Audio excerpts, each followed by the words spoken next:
ঘরোয়া লিগগুলো রয়েছে সেই লিগগুলোতে খেলবেন সেই প্রত্যাশা রাখছি। রোমেল পরবর্তী বল করছেন আবারও আউটসাইডে, চমৎকার একটা ক্যাচ, ফার্স্ট ব্যাট। পরবর্তী বল ডেলিভারি করবেন এই উদীয়মান বোলার রুমেল। ব্যাটিং বানতে প্রস্তুত জায়েদ, চমৎকার বল ক্যাচের সম্ভাবনা এবং তালুবন্দি।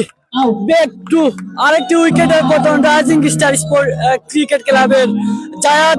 সুমন এখন পর্যন্ত ব্যক্তিগত স্পেলের প্রথম ওভারে বল করছেন এই বলার। ও চমৎকার delivery, look at this celebration, bowled out হয়ে wicket number 3 this time. Iqbal